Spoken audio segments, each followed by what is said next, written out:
What if, in about an hour, you could increase your self-understanding in a way that enables you to add more joy and energy to your life, increase your productivity, and use your gifts every day?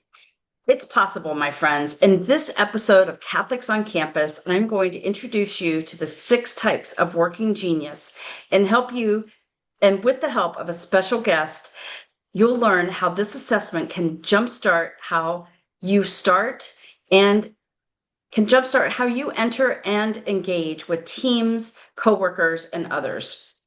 Whether you're leading a class group, collaborating with on a campus initiative, or just trying to figure out what comes next after graduation, you will learn some practical tips to improve your leadership ability, enhance trust, and maximize your contributions to a team. So I'd love to introduce my guest, Jacob Lombardo. When I first started to get to know him working at the front desk at the Lead Scholars Academy at the University of Central Florida, Jacob is a political science major, and I'll let him tell us some more about himself. But I knew from the moment I met Jacob that Jacob, you stood out as a friendly, outgoing leader who was ready to take on the world. So tell us a little bit about, well, introduce yourself and tell us a little bit about your collegiate leadership journey. Absolutely. So thank you, Dr. Cook. It's absolutely amazing to be here with you today. My name is Jacob Lombardo. As Dr. Cook said, I am a political science major at the University of Central Florida, and I plan on graduating in May of 2026, which is just a few months away, with my bachelor's in political science and a certificate in individual liberties. After that, I plan on going to grad school and continuing my studies here at UCF, but I won't get too much into that.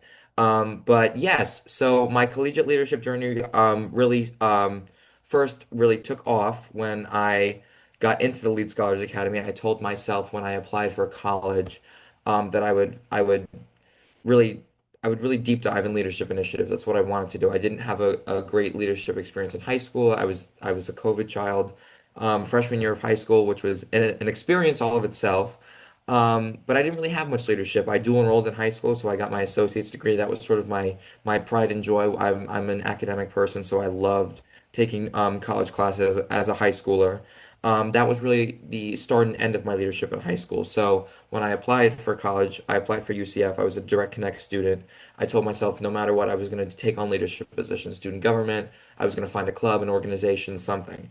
And so a friend of mine actually told me that her kids ended up her oldest son went to UCF. He was a psychology major, and he also went to the Leeds College Academy. And I was like, "Oh, what's that?" And so next thing you know, over the course of the next few months, I was introducing myself to the lead application process.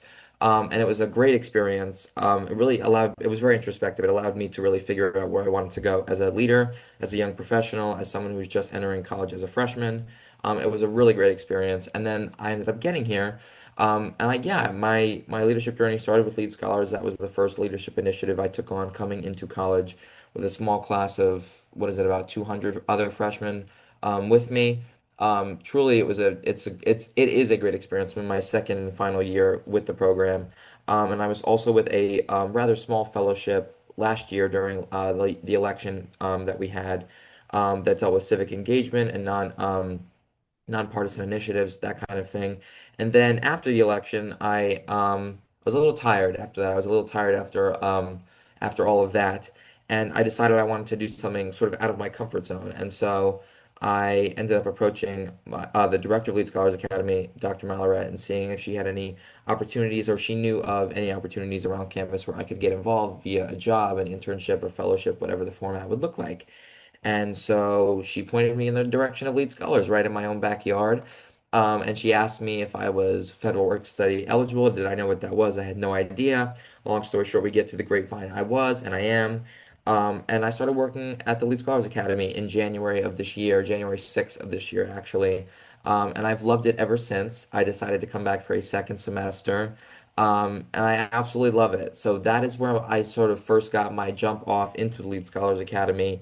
And that's sort of where I've gotten all my leadership experience outside of it too. I think I owe a big portion of my life here on campus, both personal, professional, social, to Leeds College Academy. So that's sort of where I got my start. That's where my collegiate leadership journey began.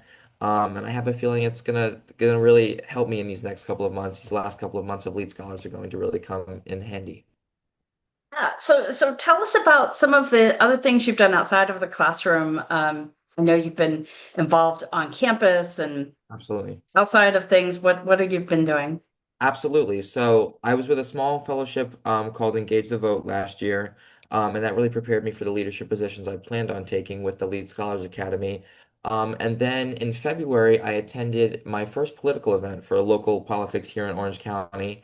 Absolutely loved it. And then a week later, was on a bus to Tallahassee with a couple of other of my friends, and we went to this lobbying day at the Capitol. And next thing you know, within a week, I was talking to state representatives and state legislators about different bills that we wanted them to pass, different bills we wanted them to reconsider. And that was all in a week's time frame. So that was a very interesting experience. And that's sort of where I got my first push into local state politics area.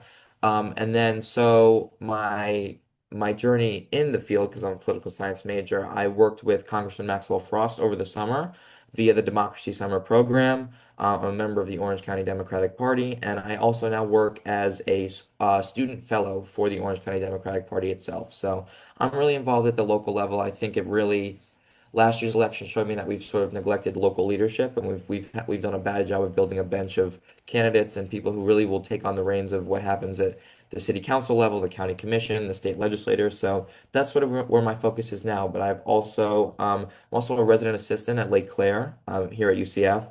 Absolutely love my job. Shout out Lead Scholars for showing me the way on that one. I'm also the Associate Director of Leadership Week 2026, which is a leadership initiative we host as the Lead Scholars Academy to sort of advertise who we are and what we do to all of campus, and sort of we let people know like how they can get involved in leadership during and after their collegiate experience, especially at UCF. I'm also, like Dr. Cook mentioned, I'm a front desk assistant at the Lead Scholars Academy. So not only do I facilitate operations within the Leadership Week experience that me and my executive board are doing, but I also help run day-to-day operations. I help with the calendar. I help with events. I'm sort of the all-around guy. I'm the everyman. I would like to think, and yeah, that's where my on-campus and off-campus sort of journeys have led me in these past. And to think it's only a couple of months, past couple of months, so January to now. 9 months, so I've come pretty far, and my resume has had quite the push. It's amazing to me that you got your associate's degree while you're still in college. And tell people how old you are, Jacob. Yeah, so I am 18 years old. I turn That's 19 in just a amazing. few months, and I'm going to graduate at 19 with my bachelor's degree. And if I plan this right, I will be 20 years old by the time I have my master's degree. That's amazing. Well, congratulations. I am so impressed with you and just really excited to glad that you could talk about Working Genius with me. And just love that people are going to get a chance to know you because you're a pretty awesome guy. So before we get ahead of ourselves, you're welcome. Before we get ahead of ourselves, I want to tell our listeners a little bit about Working Genius just so they have some background on that. I've Sure. been a fan of Patrick Lencioni, who developed Working Genius I've been a fan of his for many, many years. He is a leadership and organizational health expert, and he's written many, many books about that over the past 25 to 30 years. When I heard he was developing a new tool for discovering your genius, I immediately took the assessment myself and was really impressed with the framework that he established because I think it's just very easy to understand and very applicable once you are aware of it. About a year and a half ago, I completed his certification program to become a Working Genius facilitator. And since then, I've been able to introduce this student assessment to UCF students, and they were some of the first students in the country to take it. I don't know if you knew that or not, but I did they not. first the Working Genius assessment for professionals was developed, and then they developed a student version. So that student version is what I use with a lot of our students right now. Since I've gotten that facilitation certification, I've worked with over 200 people on Working Genius. So I'm all about sharing the news about it because I think it's super powerful. So, in a nutshell, let's kind of talk about Working Genius, what it is. They've developed what they call the 6 stages of work. So it's ideation, activation, and implementation. Those three areas happen in every kind of thing that you do. The From that, the ideation phase is really about wonder and invention. So it's very high level, big thinking. How can we solve this problem?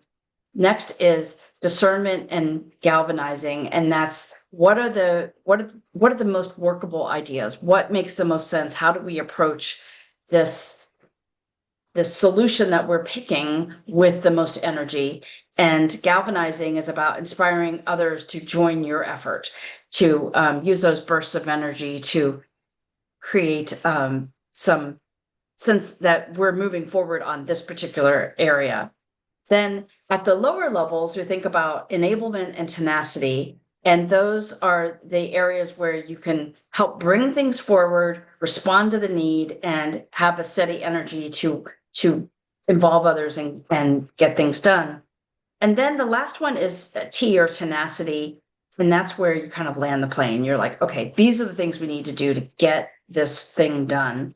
And people that are high in tenacity are the ones that are able to achieve those successful results because they're able to land the plane, get that burst of energy needed to finish the project.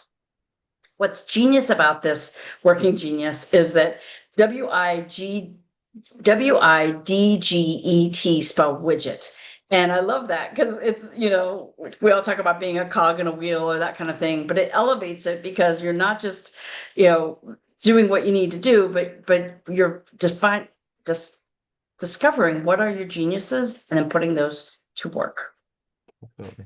So, and again, I like that idea that it's an altitude. So you start off very big picture and you kind of land the plane with what Everything 30,000 is, on the ground. yeah, yeah. Bring that plane home. So for myself, my unique pairing, and every pairing has a descriptor title. Mine is called the methodical architect. I'm an IT, which is the invention and tenacity. So things that I really enjoy are practical solutions. How do I figure out, a solution that will make the most sense? And then I just start working on it. I'm Absolutely. not the best person about involving other people in it. I have to rely on others to do that because my things that I'm probably the least skilled at, my frustration areas are galvanizing and enablement. So for me, it's I can come up with the big ideas, I can discern what they are, but then getting others involved is something I can do, but I also rely on other people to help me. Absolutely. They talk about craves and crushes, things that you really are looking for in your pairing. For me, it's freedom and clarity. I need the freedom to create and to invent things without constraints or restrictions. And in a university setting, which I've spent most of my life in, there's always constraints and restrictions. There's money constraints, there's constraints with your time, energy. Maybe other people don't like the idea for whatever reason, and you're not allowed to do it. I really thrive in an environment that lets me do the things that I think need to get done. I'm also crushed by constraint and ambiguity. So if there are times when I'm expected to like keep within a certain box, that frustrates me a lot. And there's 15 different pairings because when you look at the six possible widget geniuses, competencies, or frustrations, those six things, when you pair them up, can give you 15 different combinations. One of the things that's really helpful, and this is the last thing I'll say before I move on to you, Jacob, is that when you have a whole team and you've worked with a group of people who all know they're working geniuses, you know what their competency areas are, the things that they're good at, but then maybe they don't derive the most joy from. You also look at their frustrations. The team map can really help you understand what you bring to the team because maybe you're the only person that is high in invention. A lot of times I can invent things all day long. Don't get me started sometimes because it's hard to turn me off. But when you look at the team map, if everybody on the team is high in wonder and invention, who's going to actually get those things done? who are the people that are going to bring in others to solve to get involved with solving the problem. So those are the things that I think the team map really helps with, because you understand your place on the team, what you bring, what you don't bring, what you need to rely on others for, and you can appreciate all the things that everyone brings to the team. There's lots more I could say about Working Genius, but I want to kind of stop there. And one of the things that they say is that Working Genius is 20% about your personality and 80% about productivity. So, Jacob, I wonder if you can kind of tell us what were the results you received with Working Genius, and what did you learn about yourself, broadly from this assessment? Absolutely. So I think it's important to talk about why we had to take this assessment. So the original intent and purpose of myself taking this assessment, I took this along with six other people on the Leadership Week executive board for this year. And I'm a little hesitant of taking these kinds of tests because I'm not always the biggest believer in letting sorts of the whims and woes of technology and intuition and vagueness sort of determine where I am and where I stand, both from a personality aspect and from sort of a accomplishment aspect. But when I took this assessment and I was handed to it by Dr. Cook, the first thing I noticed was the title. So my title is the Judicious Accomplisher. And for someone who wants to go into public life, into public service, into elected office potentially, that title is very, very warming and very welcoming. So I said, oh, why not? I will give this a shot and I will look at other versions of what is written on the page. And so the judicious accomplisher has the genius of discernment and the genius of tenacity. So, like you were saying, Dr. Cook, your craves and your crushes. I'll just go over those really quickly. So, what I crave as a judicious accomplisher, and I'll say that as many times as it takes to get that in the brain because I love hearing it. I crave trust. So, they want you to trust their judgment, their instincts, and their assessment of things. I'm a huge extrovert. I'm a social person. I'm an extrovert. I thrive on a relationship with another person. If it's professional, if it's personal, whatever the realm is, whatever the topic is, whatever the overall theme of it is, that's what I crave. So I crave knowing that I have someone's trust to accomplish an issue, to accomplish a task, um, any of that. That's my groove. I love to know that I have someone's trust to accomplish something else. I also crave clarity, so they want deadlines and parameters. So an example, tell me exactly what you need, then let me do what is necessary to complete the task.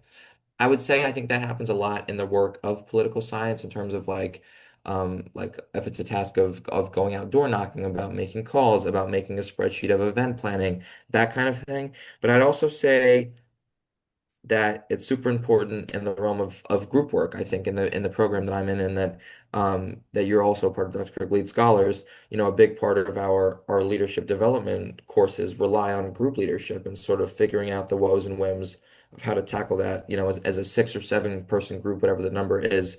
And so I think that's important for me to note is that I do thrive in in that kind of setting too. It's not always just relating to political science or to my professional career, but it also relates to, I would say, like group work or things that, you know, require collaboration, and sort of really just effort, I think. So that was a good thing. I like that it said that I craved. I am crushed by prove it. So they dislike having to argue for people to believe what their gut is telling them. Yeah, I think that describes me perfectly. I don't always know what it might be the feeling or might be the energy that I'm getting, even if it's just my own personal judgment from past experience. But yeah, I do hate when people say that to me, most definitely. Um, yeah, I don't know. That really spoke to me. I think that was like, wow, there's some truth to this Working Genius. It's quite genius already. Another thing I'm crushed by is ambiguity. So I dislike unclear standards and directions or expectations that suddenly change. So I feel like this kind of works with clarity. It's sort of like the opposite, you know, if you get my vibe here. Um, yeah, I don't like generalities. If I'm given a task, if I'm given an assignment, if I'm given a topic to speak about, to write about, to learn about, whatever the context and setting is, I don't need vagueness. I don't need it. I don't thrive with it. I think it's I want to say it's a negative version of leadership because for me, I have specific goals, I have specific standards, and I have specific times and scenarios of completion. So I don't like when expectations change, or if the standards are sort of just, well, whatever you feel like. I hate when people say, well, however you feel. No, how do you feel? And I'll get it done. And the same applies for directions and that kind of thing. But yeah, so. what I found the best about this assessment was when I originally took it, I was like, oh, this is just going to tell me like, X, Y, and Z. I didn't really have that much self-confidence and really perseverance in taking the assessment. I was like, oh, it's okay. Whatever it tells me, I'm sure it'll be wrong and I'll prove them right and we'll show them and life will be good. When I read this, I was like, wow, this is extremely introspective. I thought this was this was, I mean, for me as someone who like doesn't really know how they fit in always to what they're doing or what program or whatever the scenario and situation is, I never really believe in these tests often. So like seeing all like my personality, I guess, and sort of how I can work in a professional and personal setting, like written on a piece of paper, I thought was very comforting in a sense because I never really know how to feel about what I'm doing or how I'm working or what my faults, what my geniuses are, what frustrations are, what my competencies are. So I had a really good time taking this assessment overall, and I think it's super introspective, and I think it's also knowledgeable for people who want to take on leadership positions. So not just for people who believe in personality tests or want to find out how they can better work, but I think it's really, really introspective for people who want to be on leadership, either want to be on a stage or want to be back in the back of the room doing all the technical things, whatever the position of leadership is, whatever version that takes for you. I think this is super important to take. So absolutely. And I like to think of all these leadership assessments that we can take as little slices of the pie. So with Absolutely. strengths, you're going to learn, your top five strengths and the things that you're not so good at too. With working genius, you're going to have another slice with, learning about your conflict management style. You're going to get another view of things, learning about your temperaments or your true colors. Like those another area where you can also grow and all those things together over time will really help to kind of give you a full picture of how that can apply to your leadership. So what did you learn about yourself as a leader, and Um, then I should as with your working geniuses? I am so glad you asked. So, this is what I'm going to tell you about my potential challenges because there's nothing we should start off with if not the challenges. So, I'm going to read this word for word. Because they are committed to excellence, they might sometimes feel a bit anxious about the possibility of failure, especially when working with others who may not share their high standards. True. Fact checked, that is true. Whatever the issue or scenario is, whether it's in a leadership program, whether it's in the field of political science, knocking on doors, all of the politics that I love and crave. That is true. I'm a very anxious person. It's not because I'm I'm nervous about maybe the how I'll do it or whatever what I'll say or how people will react, but I'm terrified of failure, which I think is a very normal Yeah. standard to have, especially in a field where I want to be on the stage. I want to be doing the planning. I want to be talking to people. I want to be solving these major issues. I think that's absolutely true. I think it's a great Mhm. challenge to have because people who are afraid of the possibility of failure will try time and time again to make sure it doesn't happen. So I don't believe that because it says that I'm anxious about the possibility of failure, especially when working with others, I don't believe that's necessarily a bad thing. I think that's probably the best potential challenge you can get because as someone who likes to do things over and over again until it works, I think that demonstrates leadership. I don't know what other explanation there is that is better than that. So truthfully, I do think that is the best challenge to have. Another couple of other things that this told me, they place high value on productivity under adept at identifying top priorities. Also true. They are all about being focused and diligent, holding themselves to high standards of execution. Also true. People with this pairing get joy and energy in getting the right things done efficiently and effectively. Also true. So this I think really showed me that not only is my personality traits that I've exhibited and that I've put into this test like giving me a satisfactory result, but I think this is also perfect for the field I want to go in.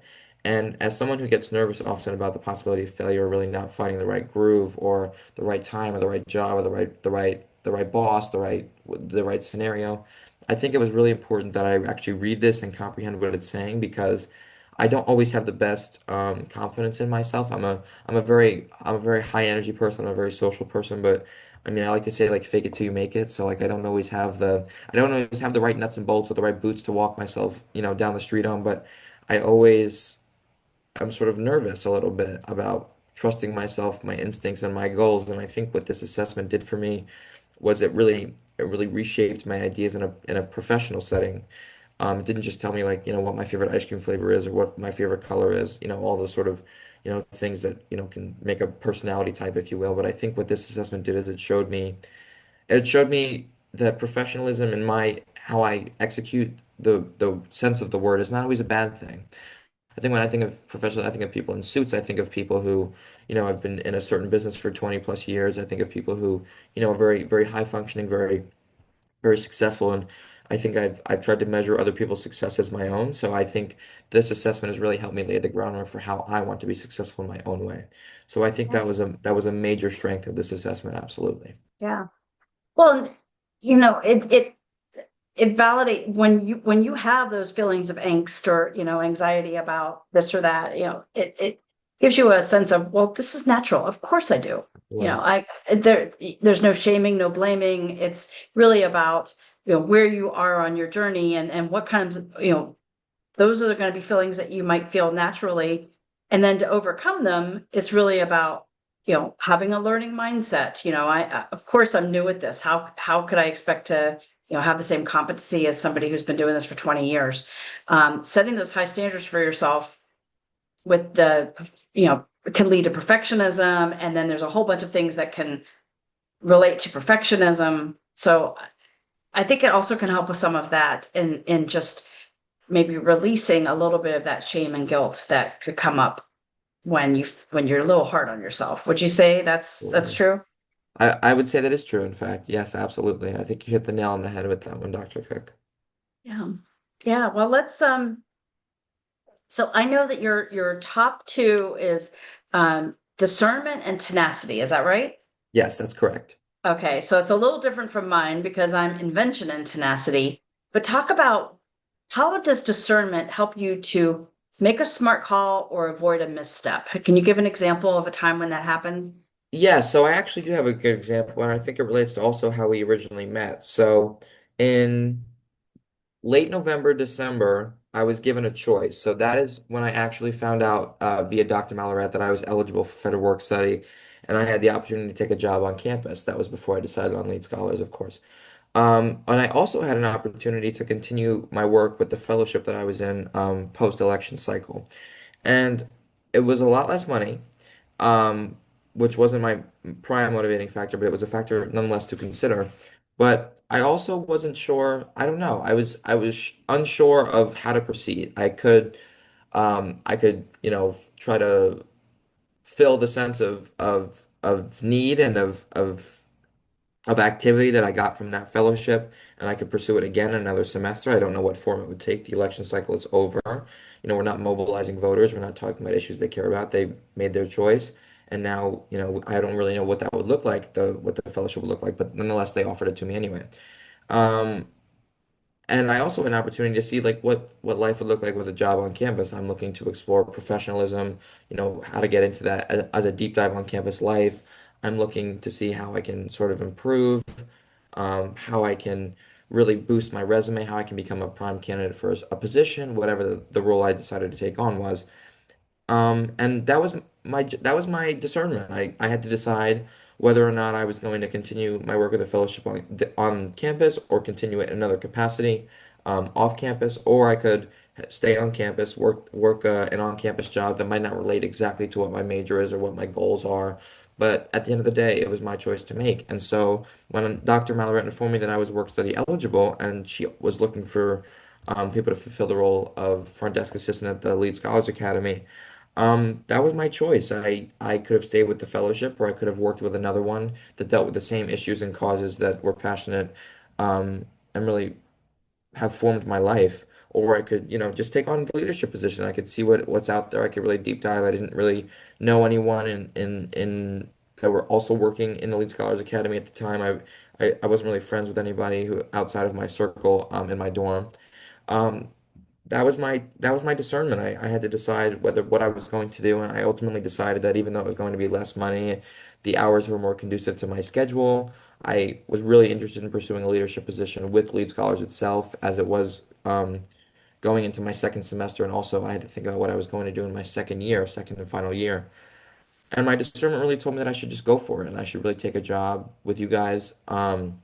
With lead scholars. I didn't know what the job might entail or who I might be working with or like what the day-to-day would look like. I had no idea. I said Dr. Malarat, I'm in. When do I start? January 6th. Fine with me. Let me know when to come in.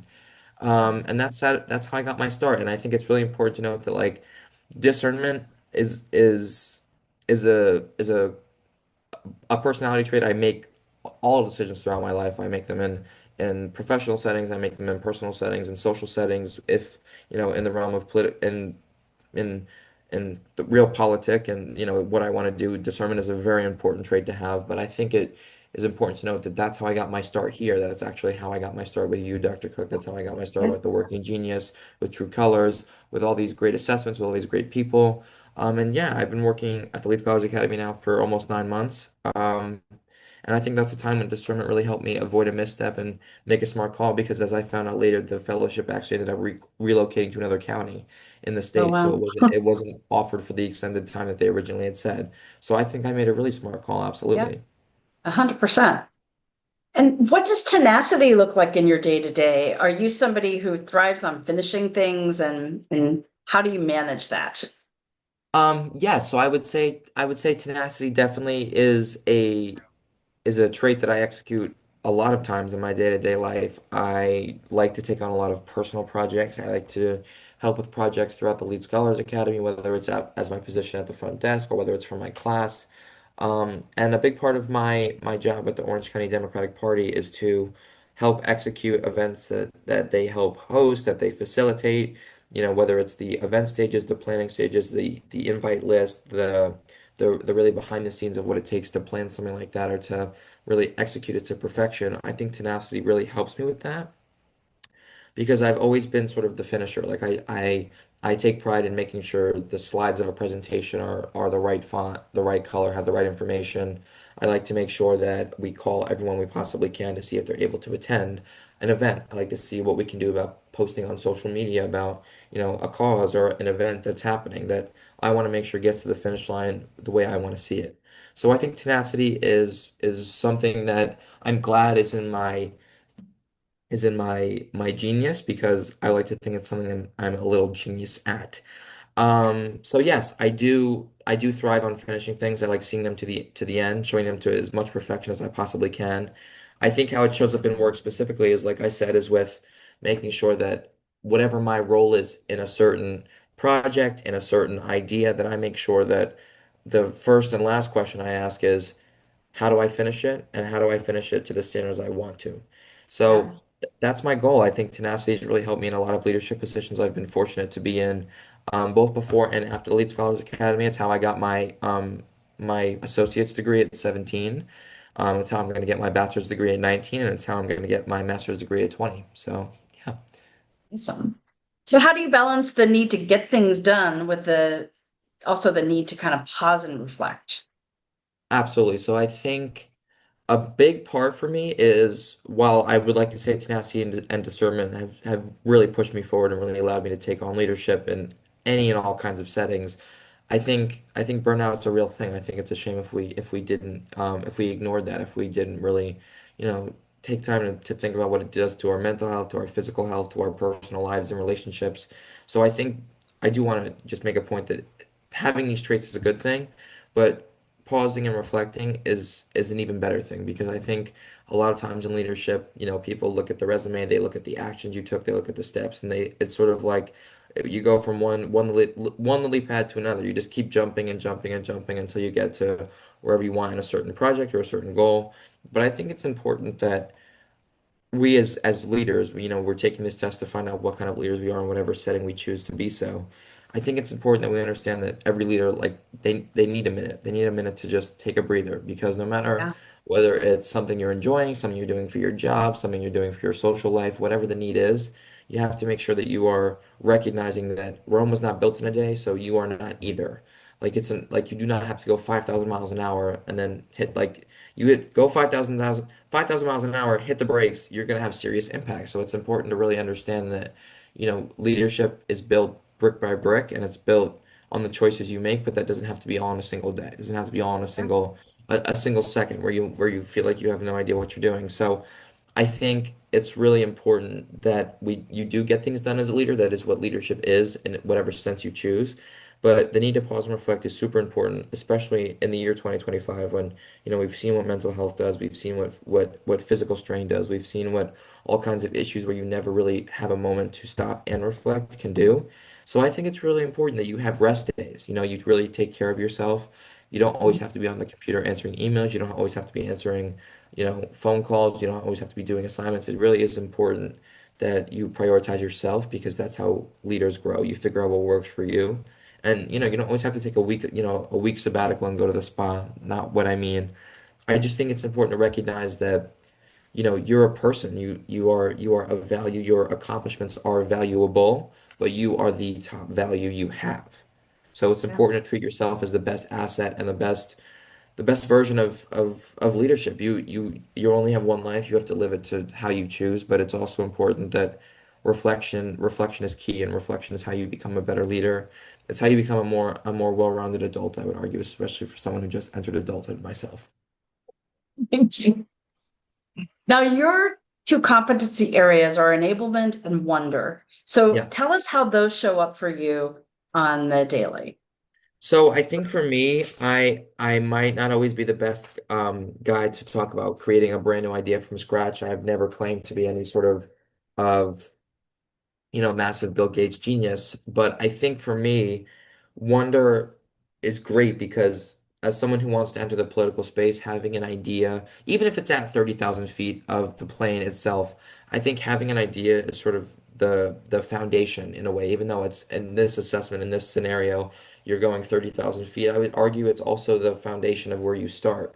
So I think understanding that wonder is my competency. It's not my genius. I'm not always the one that can, just think of something like off the top of my head and land it that 30,000 feet.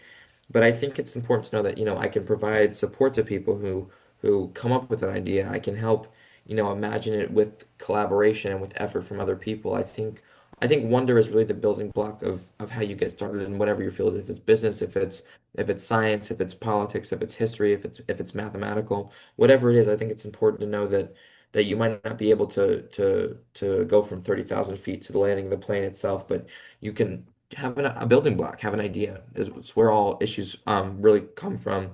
It's where you figure out what your passion is, what your issues might be. So that's where I think wonder really factors into my life is because I think that I might not always be able to go from WIDGET. I can start at one and sort of figure out how I land with the other. So I think that's really important for me as someone who always has ideas to give, always has energy to give to other people.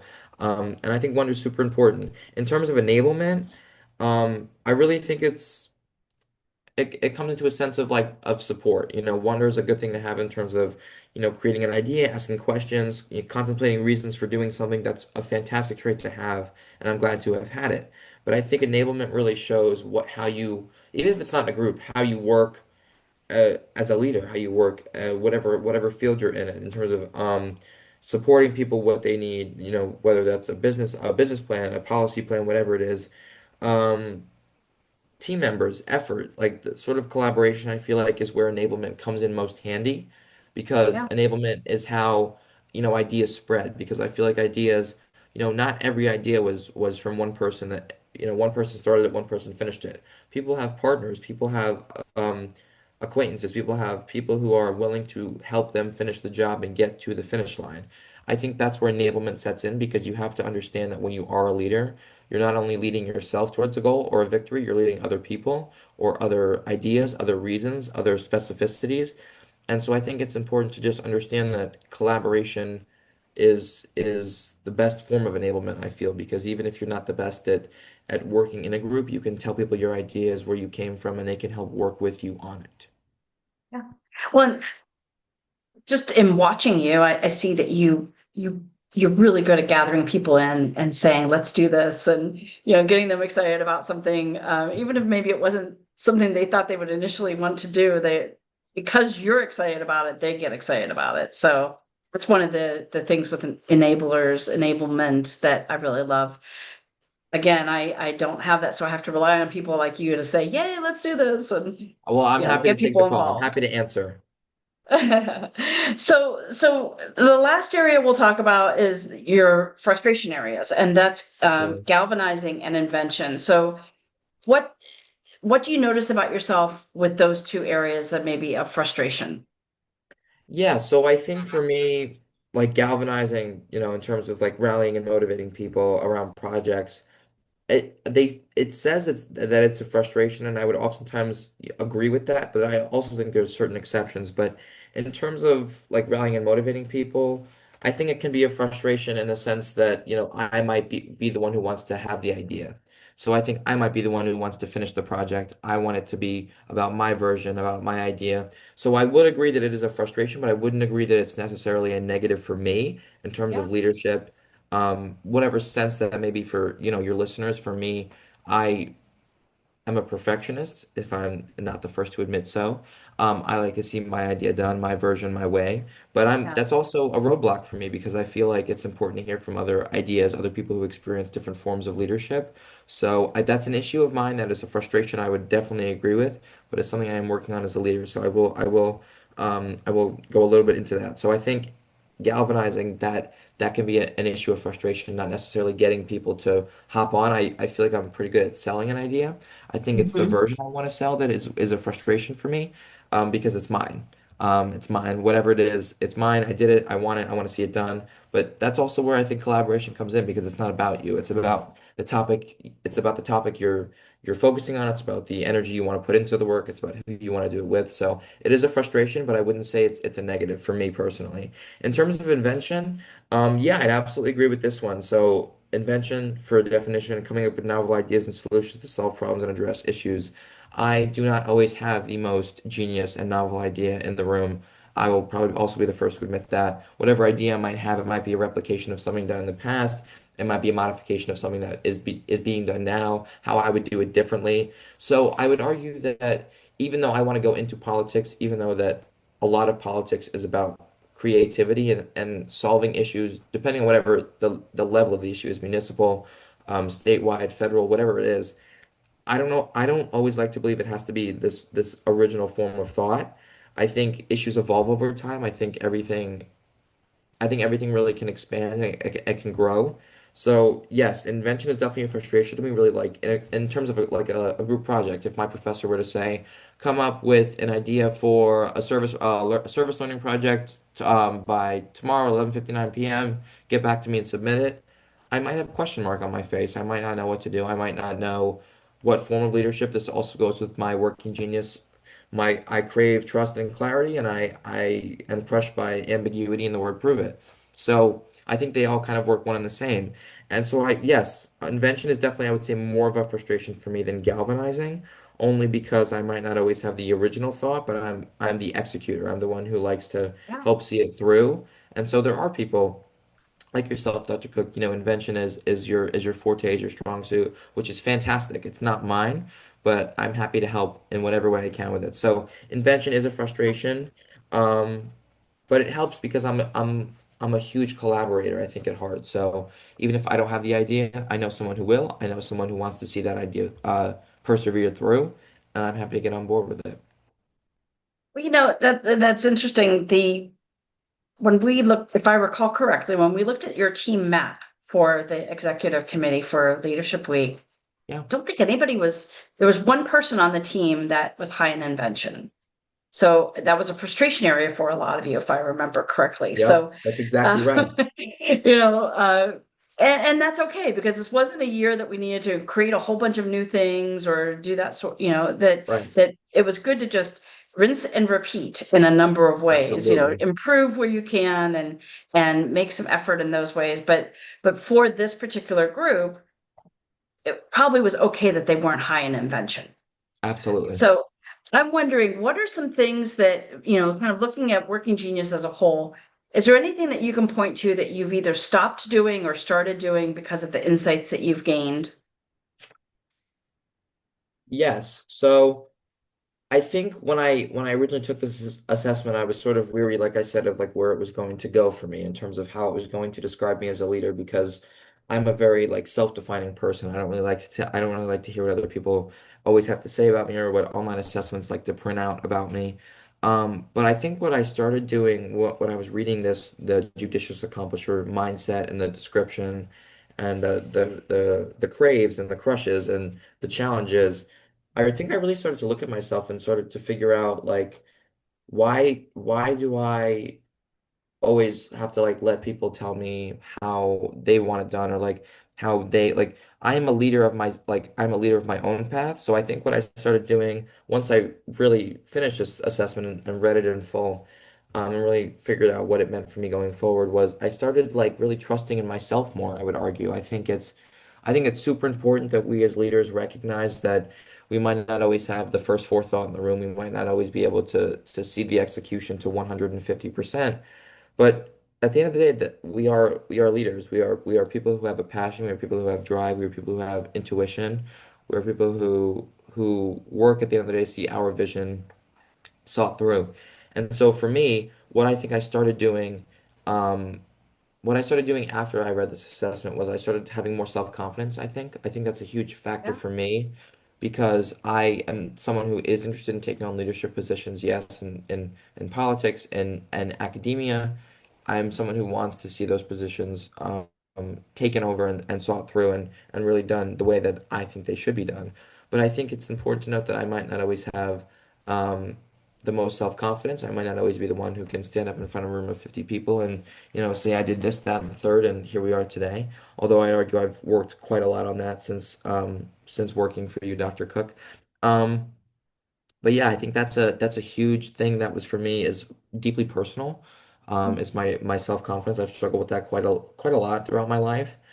Even as someone who thrives in leadership, I am very self-conscious. I am very weary of having too much confidence as I fear it can cloud your judgment a little bit. But what has allowed me to take on more leadership positions via this assessment is having more confidence in my own ability to see something through, even if I'm not every stage of the widget. I'm not the best at invention or galvanizing or wonder like my top two are discernment and tenacity.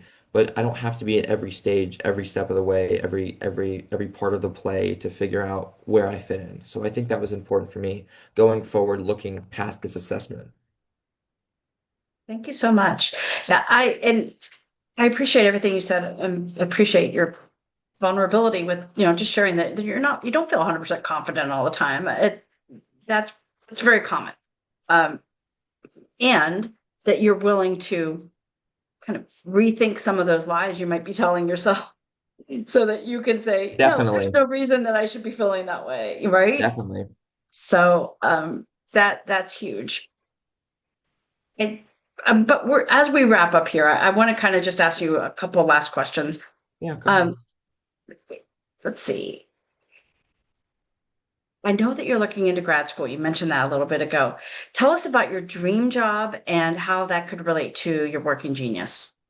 Yeah, so my dream job in terms of the overall overarching dream is to hold elected office one day, but that's not something I'm really looking too far into the future about. I have my goals, I have my limitations on that. But I think for me, where my passion lies is really public policy. I want to see issues and ideas executed the way I think they can be going into, 2025. We're advancing in every area we possibly can as a country, as a globe, as a society. And I think for me, my dream job is to work for a legislator, whatever form that may take. I don't want to get too into specificities. I don't want to jinx myself, but that is my dream, I think, because where I think the disconnect is in my field in political science is people feel like politics does not work for them. People don't feel like their legislators accurately represent their ideas and values, even if they may have voted for them. So I think my goal would be to really just help with like policy. Policy is my thing. I want to see better infrastructure, lasting infrastructure in our roads and our bridges and all that kind of stuff. I want to see um, things of that nature. I want to see lives get better for all Americans. I want to make sure I am part of the equation and I am part of the solution. And so for me to work for someone who helps get those ideas done, who really helps push my passion forward for public service and really and really pushes me forward as a leader, as someone who, is looking to find better self-confidence, better knowledge in my own ability. I think working in the legislature in any form, whether it's state, local, federal, would be really a dream job for me. I would love to see my ideas, even if I'm not the one on the stage in front of 50,000 people giving the stump speech. I want to make sure that my ideas have a reasonable way of getting through. So I think that would be a dream job for me. In terms of how that relates to my genius, well, tenacity. I think you got to have a lot of grit to get to your goals. So I think Yep. tenacity is going to be a huge one I'm going to rely on in the future.